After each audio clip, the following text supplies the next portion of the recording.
Hello everyone, I hope you all are doing well. आज हम लोग बात करेंगे chapter 19 of Indian Evidence Act, जो कि हमें विटनेस के बारे में बताता है। हम आज के सेशन में कुछ ही सेक्शंस चैप्टर 9 के लेने वाले हैं जो एकदम डायरेक्टली विटनेस से कनेक्टेड है। बाकी जो प्रिविलेज कम्युनिकेशन के बारे में जो भी सेक्शंस हैं 122 से 129 वो हम लोग नेक्स्ट क्लास में डिस्कस करेंगे। ठीक है, सबसे पहले कि विटनेस कौन हो सकता है, तो 3 लोग विटनेस हो सकते हैं under Indian Evidence act. Section 118 ये बताता है कि कौन टेस्टिफाई करेगा, मतलब कौन विटनेस होगा, कौन आकर के टेस्टिफाई करेगा कोर्ट में। 119 में ये बताया है कि जो ऐसे विटनेस हैं जो कि कम्युनिकेट वर्बली, यानी कि बोल के जो लोग कम्युनिकेट नहीं कर सकते हैं, वो 119 में बताया हुआ है कि किस तरीके से वो अपना एविडेंस देंगे। और ये जो वर्ड है witness unable to communicate verbally, ये सब्स्टिट्यूट हुआ था 2013 के अमेंडमेंट से। पहले इस सेक्शन का नाम था डम्ब विटनेस, ठीक है, फिर उसके बाद इसको सब्स्टिट्यूट किया गया 119 मतलब witness unable to communicate verbally के नाम से। 120 में वाइफ्स और हस्बैंड के बारे में बताया हुआ है। अब हम एक एक करके इन सेक्शंस को पढ़ेंगे।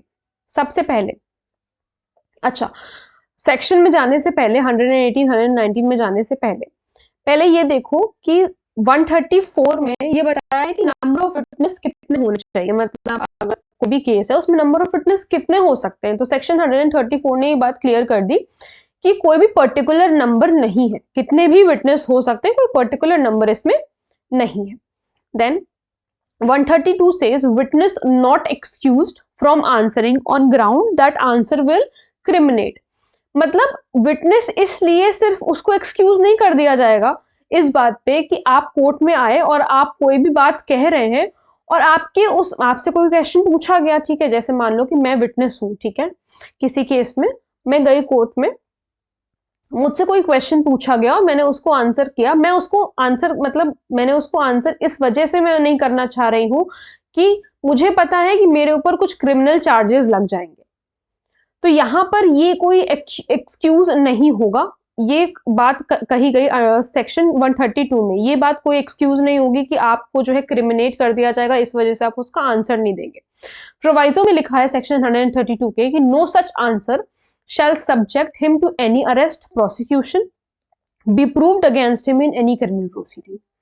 ये जो अगर उसने आंसर दे भी दिया और अगर ऐसा कोई आंसर उसने दिया है शायद उसको क्रिमिनेट कर सकता है, मतलब उसके ऊपर दिखा रहा है कि हाँ भाई इस विटनेस की भी कोई गलती है, कुछ क्रिमिनल चार्जेस इसके ऊपर भी लग रहे हैं। तो ये आंसर जो भी उसने दिया है एज अ विटनेस आकर के, उसमें उसका कोई अरेस्ट नहीं होगा, ठीक है, कोई प्रोसिक्यूशन नहीं होगा, उसमें उसको कोई अरेस्ट नहीं कर सकता except for giving false evidence by such answer.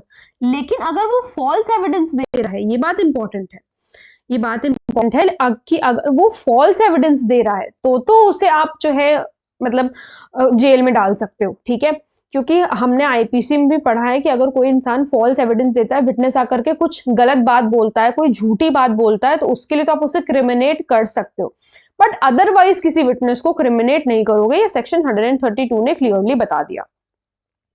यहां पे हमने देखा कि कौन विटनेस होगा, कौन विटनेस नहीं होगा। तो 121 में जजेस और मजिस्ट्रेट के बारे में बताया गया है कि वो विटनेस नहीं होते हैं। अब सेक्शन 118 पर आते हैं, हु में टेस्टिफाई, कौन टेस्टिफाई करेगा। So all person shall be competent to testify, सारे लोग जो है टेस्टिफाई करने के लिए कॉम्पिटेंट है, unless the court considers that they are prevented from understanding the questions put to them. लेकिन अगर कोर्ट को ऐसा लग रहा है कि कोई ऐसे क्वेश्चंस हैं वो नहीं समझ पा रहे हैं, मतलब जैसे जनरल रूल क्या है कि सारे ही लोग कॉम्पिटेंट है टेस्टिफाई करने के लिए, आप विटनेस बन सकते हो। लेकिन अगर कोर्ट को ऐसा लग रहा है कि जो भी क्वेश्चंस इनसे पूछे जाएंगे वो क्वेश्चंस का ये आंसर मतलब क्वेश्चंस को समझ नहीं पाएंगे, और from giving rational answers to those questions by tender years, extreme old age, disease, whether of body और माइंड और any other cause of the same kind. या फिर क्या रीजन हो सकता है, बहुत ही टेंडर ईयर है, मतलब कि कम एज है, ठीक है, एक्सट्रीम ओल्ड एज है, बहुत ज्यादा कोई बुजुर्ग आदमी है, 80-85 साल का, 80-85 ईयर्स का अगर कोई आदमी है, कोई डिजीज है किसी भी पर्सन को, चाहे वो बॉडी से रिलेटेड हो डिजीज या माइंड से रिलेटेड हो, कुछ भी हो, या फिर कोई भी ऐसा अदर कॉज जो है सेम काइंड का हो सकता है, तो ये लोग जो हैं वो नहीं होते हैं कॉम्पिटेंट। कौन से लोग नहीं होते? जिनके सामने हम क्वेश्चंस रख रहे हैं और वो उन क्वेश्चंस को नहीं समझ पाएंगे, अंडरस्टैंड नहीं कर पाएंगे। दूसरी बात, टेंडर एज का है कोई पर्सन, ठीक है, मतलब कोई बच्चा है बहुत कम एज का है।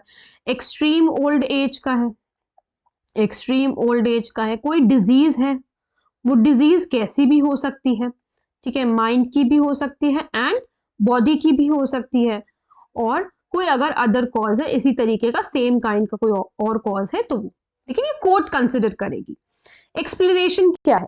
A lunatic is not incompetent to testify. जो ल्यूनेटिक पर्सन होता है वो इनकॉम्पिटेंट नहीं होता है। आप लोग मुझे कमेंट सेक्शन में बताएं कि ल्यूनेटिक होता कौन है। ये बहुत बेसिक सा डिफरेंस है, ल्यूनेटिक अलग होता है, इडियट अलग होता है, ठीक है। तो क्या डिफरेंस है इन दोनों में और ल्यूनेटिक क्या होता है ये आप लोग मुझे बताएंगे कमेंट सेक्शन में। ल्यूनेटिक जो है इनकॉम्पिटेंट नहीं होता है टेस्टिफाई होने के लिए unless he is prevented by lunacy from understanding the questions put to him and giving rational answers to them.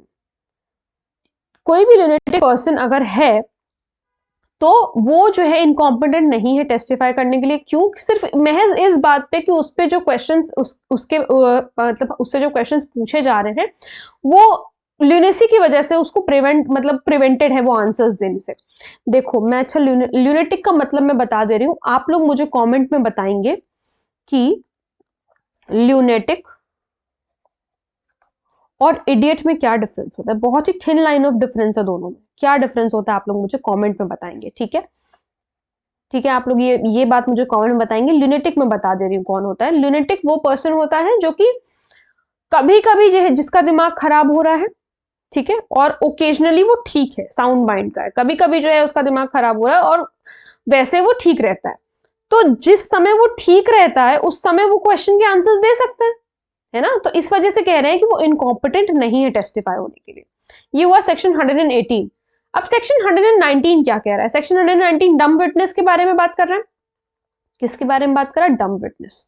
ये सिर्फ आप याद रखने के लिए जो है इसे समझ सकते हैं इस नाम को, बाकी आप लिख करके यही आएंगे क्योंकि इसको सब्स्टिट्यूट कर दिया गया, सिर्फ याद रखने के लिए मैंने यहां पर लिखा है।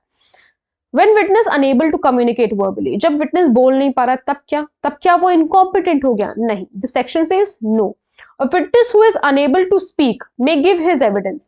जो नहीं बोल पा रहा है वो भी एविडेंस दे सकता है इन एनी अदर मैनर, किसी भी अदर मैनर में, in which he can make it intelligible as by writing और बाय साइंस। चाहे वो राइटिंग में दे दे, लिख के दे सकता है भाई, कोई साइन से किसी तरीके से कोई भी ऐसा साइन का जेस्चर करके वो बता सकता है, but such writing must be written and signs made in open court. लेकिन ये जो भी राइटिंग है, मतलब जैसे मैं विटनेस हूँ, बाय चांस मैं नहीं बोल सकती, मैं कम्युनिकेट वर्बली नहीं कर पा रही, मुझे कोई बीमारी हो गई, मैं कम्युनिकेट वर्बली नहीं कर पा रही, तो अब क्या होगा? ये जो है ये नहीं कि मैं पहले से लिख करके लेके जाऊं, मैं जा करके कोर्ट में उसको सबमिट कर दूंगी जो भी मुझे कहना है कोर्ट में, नहीं, ओपन कोर्ट में होगा, ठीक है। कुछ भी मुझे लिखना है, कुछ भी कहना है, किसी भी क्वेश्चन का अगर मुझे आंसर देना है तो मैं वहां पर एक पेपर पे लिख करके दूंगी, ठीक है। और जो भी अगर साइन भी है, कोई भी अगर साइन भी करना है तो वो भी ओपन कोर्ट में होगा। तो ये बात ध्यान रखना कि ये राइटिंग या साइंस आपको जो भी कुछ करना है वो ओपन कोर्ट में होना चाहिए। Evidence so given shall be deemed to be oral evidence. बहुत इंपॉर्टेंट पॉइंट है ये, प्री में कई बार पूछा जाता है कि डम विटनेस ने अगर कोई एविडेंस दिया है तो वो कैसा एविडेंस होगा? वो ओरल एविडेंस होता है। क्यों? क्योंकि वो डॉक्यूमेंट्री कैसे हो सकता है? कोई डॉक्यूमेंट तो नहीं प्रेजेंट किया जा रहा है ना, ओरल एविडेंस है ये। वो कोर्ट में आकर, अब क्यों हम उसको ऐसे प्रेजेंट करने को बोल रहे हैं राइटिंग और साइन में? क्योंकि वो नहीं बोल पा रहा है, तो ये उसने पेपर में महज लिख करके दिया, इस वजह से वो डॉक्यूमेंट्री एविडेंस नहीं कहा जाएगा, वो ओरल एविडेंस ही रहेगा, ठीक है। Provided that if the witness is unable to communicate verbally, the court shall take assistance of an interpreter or a special educator in the recording of the statement. अगर मतलब डम विटनेस के case में court जो है वो assistance ले सकती है, मतलब हेल्प ले सकती है, किसकी? इंटरप्रेटर की, स्पेशल एजुकेटर की, अगर जो भी स्टेटमेंट वगैरह रिकॉर्ड करना है, and such statement shall be videographed, और ये जो स्टेटमेंट है इसको वीडियोग्राफ्ट करना होगा। ठीक है, तो ये हुआ हमारा सेक्शन 119। अब सेक्शन 120 क्या कह रहा है? 120 कह रहा है, in all civil proceeding the parties to the suit and the husband और wife of any party to the suit shall be competent witness. दो बातें कही हैं इस सेक्शन ने, दो बातें कही हैं, एक सिविल में एक क्रिमिनल में, सिविल केसेस में और क्रिमिनल केसेस में। सिविल केसेस में जो सूट की पार्टीज हैं और जो हस्बैंड और वाइफ हैं, अगर उसके किसी भी सूट की वो पार्टी है तो वो कॉम्पिटेंट विटनेस होंगे। क्रिमिनल प्रोसीडिंग में अगर किसी पर्सन के अगेंस्ट द हस्बैंड और wife of such person respectively shall be competent witness. सीधी सी बात इसमें कही गई कि वाइफ और हस्बैंड कॉम्पिटेंट विटनेस हो सकते हैं। देखो ये क्रिमिनल, देखो ये सिविल प्रोसीडिंग का तो सिंपल है कि भाई सिविल प्रोसीडिंग में अगर है तो हस्बैंड या वाइफ जो है, कोई भी पार्टी अगर सूट की तो वो हो सकते हैं कॉम्पिटेंट विटनेस। क्रिमिनल प्रोसीडिंग में क्या कह दिया, एक वर्ड ऐड कर दिया, अगेंस्ट एनी पर्सन।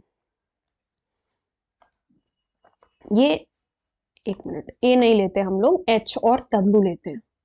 ये हस्बैंड है, ये वाइफ है, हस्बैंड के अगेंस्ट कोई प्रोसीडिंग चल रही है कोर्ट में, ठीक है। अब वाइफ जो है वो आ करके किसी, मतलब ये हस्बैंड है और इसकी किसी जेड के साथ प्रोसीडिंग कोर्ट में चल रही है। क्रिमिनल केस में वाइफ जो है, मान लो कि क्रिमिनल प्रोसीडिंग चल रही है, तो वाइफ जो है किसी भी पर्सन के अगेंस्ट यहाँ पर कॉम्पिटेंट विटनेस, मतलब अपने हस्बैंड को, हस्बैंड के फेवर में जो है मतलब विटनेस बन सकती है।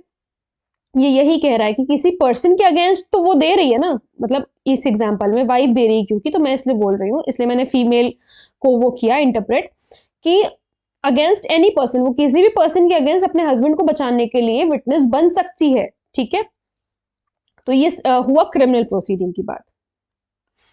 अब हम आएंगे सेक्शन 121 पे, जजेस और मजिस्ट्रेट्स पर। अब इससे ध्यान से थोड़ा समझना, क्योंकि इसमें कंफ्यूजन होता है कि क्या दे सकते हैं वो एविडेंस या नहीं दे सकते, विटनेस बन सकते हैं या नहीं बन सकते। तो नो जज और magistrate shall except upon the special orders of some court. कोई भी जज या मजिस्ट्रेट जब तक कोर्ट का स्पेशल ऑर्डर नहीं आता of some court to which he is subordinate, जिससे वो सबऑर्डिनेट है। जैसे अगर कोर्ट ऑफ सेशन है तो एक कोर्ट ऑफ सेशन है, एक जेएमएफसी है, इन्हें अगर एविडेंस देना है, इन्हें अगर विटनेस बनना है, तो ये इसके सबऑर्डिनेट हुए, तो इनका स्पेशल ऑर्डर लगेगा। किसका? कोर्ट ऑफ सेशन का स्पेशल ऑर्डर लगेगा। Be compelled to answer any questions as to his own conduct in court as such judge or magistrate, or as to anything which came to his knowledge in court as such judge or magistrate। देखो दो बातें हैं यहां पर भी। सबसे पहले क्या, उसको किसी भी जज या मैजिस्ट्रेट को शैल, अभी एक्सेप्ट वाली लाइन छोड़ दो, be compelled to answer any questions as to his own conduct in court. जब वो जज या मजिस्ट्रेट की कुर्सी पर बैठे हुए हैं, उस समय उनका खुद का क्या कंडक्ट था, उस पर कोई भी इंसान जो है वो उससे उनसे क्वेश्चंस नहीं पूछ सकता। जैसे मान लो जज और मजिस्ट्रेट अपना काम कर रहे हैं, बैठे हैं कुर्सी पर, और उन्होंने किसी विटनेस का जो है वो उनका जो भी, मतलब विटनेस से जो भी चीज उन्हें पूछनी थी वो चीज उन्होंने नहीं पूछी, तो अब क्या ये ऊपर वाला जो कोर्ट है ये उनसे उन्हें कंपेल नहीं कर सकता, ये मतलब उनसे क्वेश्चंस नहीं पूछ सकता कि क्यों आपने उससे ये, क्यों आपने ये नहीं किया, क्यों आपने वो नहीं किया। उनके कंडक्ट से रिलेटेड आप उनसे क्वेश्चन नहीं कर सकते। ये तो हुई पहली बात कि आप उनके कंडक्ट से रिलेटेड नहीं कर सकते।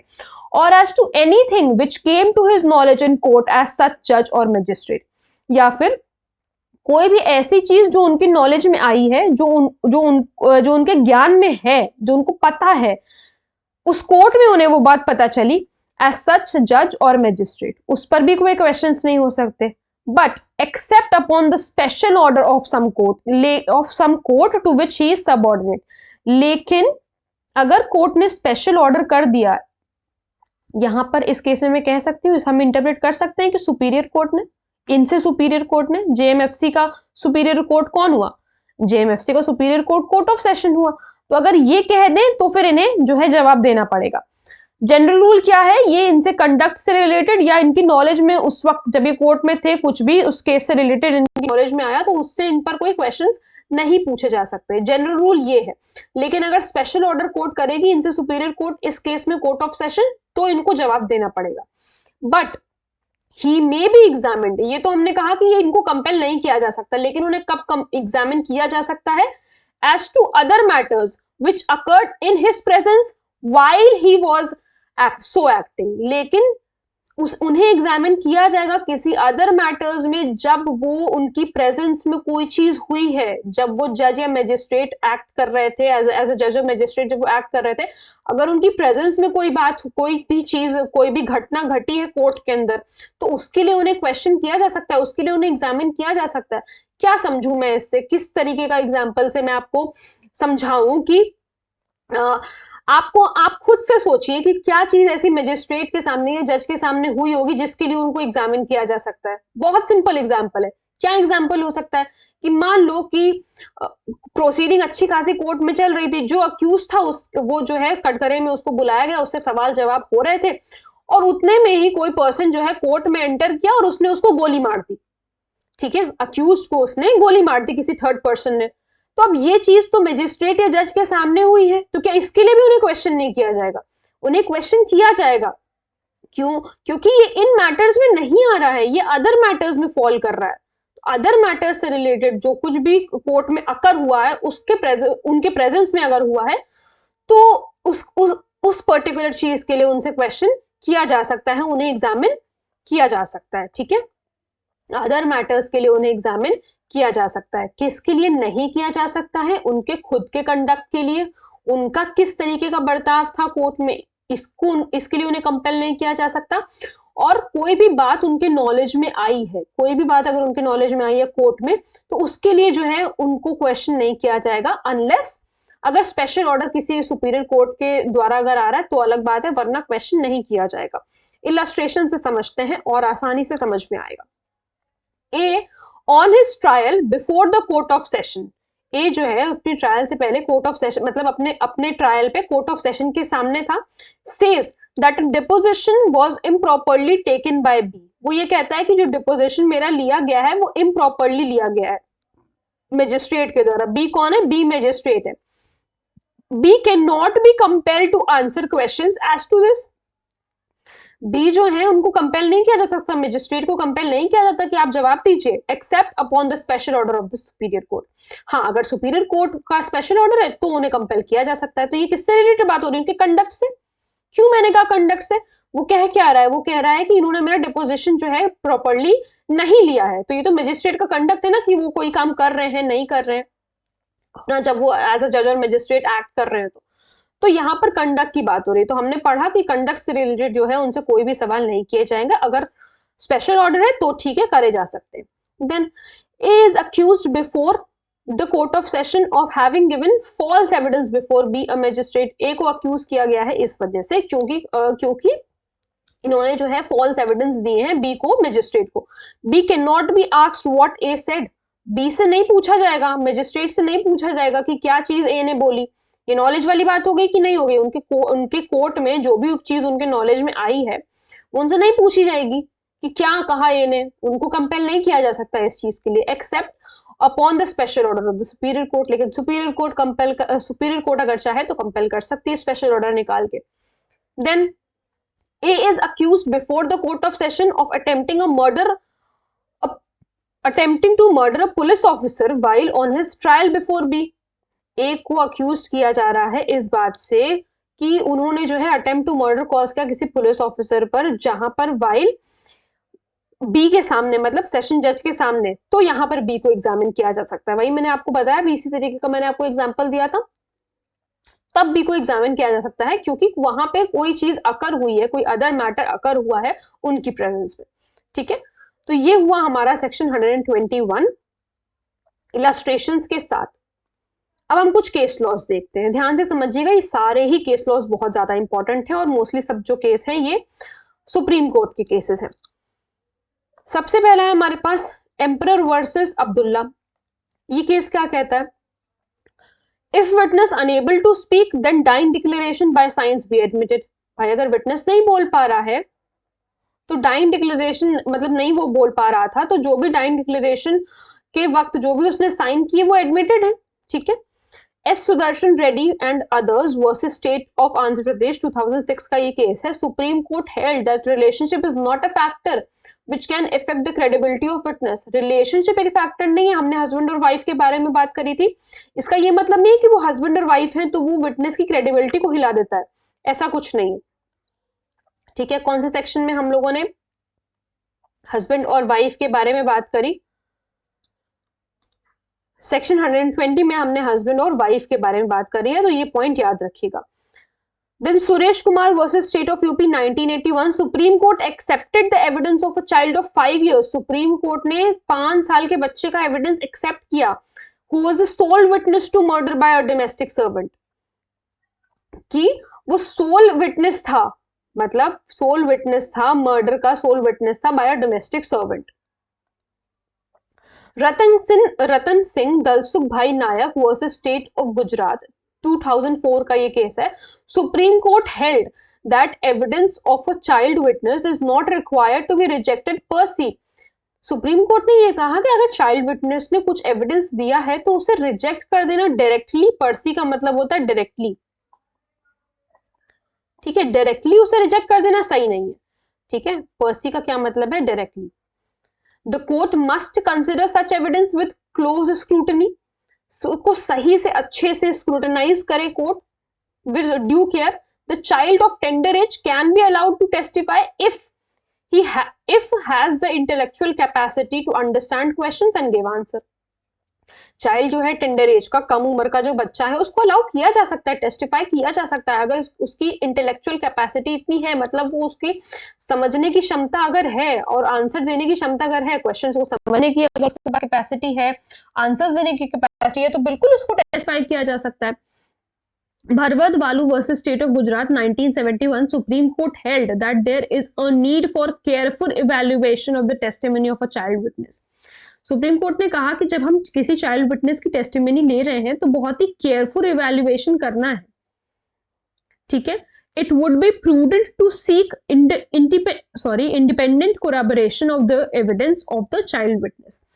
प्रूडेंट होना चाहिए एक इंसान के लिए जो भी कोई उसको एग्जामिन कर रहा है कि इंडिपेंडेंट कोरैबोरेशन हो, मतलब उससे जो चीज चाइल्ड विटनेस बोल रहा है उसको कोरैबोरेट करें आप, ठीक है। उसको कोरैबोरेट करना जरूरी है, ठीक है। तो ये हमारा था, हमारे कुछ केस लॉस थे। अब हमारे पास 2 सेक्शंस और बचते हैं, section 130 and section 131, production of document bye witness. Section 130 कहता है production of the deeds of witness not a party. एक ऐसे विटनेस की हम डीड्स मंगा सकते हैं क्या जो पार्टी ना हो, जो मतलब सूट की पार्टी नहीं है या किसी भी केस की पार्टी नहीं है। सो नो विटनेस जो कि पार्टी नहीं है shall be compelled to produce unless he has agreed in writing. अगर उसने अग्री कर दिया है तो बढ़िया है, फिर मंगाओ, और अगर उसने अग्री नहीं किया है तो आप उसे कंपेल नहीं कर सकते। Section 131 says production of document or electronic record which another person having possession could refuse to produce, वो refuse कर सकता है। No one shall be compelled unless other person consents to their production। other person जब तक consent नहीं करेगा उसके production के लिए तब तक आप उसे compel नहीं कर सकते। तो ये था हमारा आज का सेशन। आई होप आप लोगों को चैप्टर 9 में जो भी हम लोगों ने सेक्शंस पढ़े वो अच्छी तरीके से समझ में आए होंगे। अगर कोई प्रॉब्लम है, कोई डाउट है तो please let me know in the comment section, और अगर आप लोग इस टॉपिक पे वीडियो देखना चाहते हैं तो वो भी प्लीज मुझे जरूर बताइएगा। Thank you so much.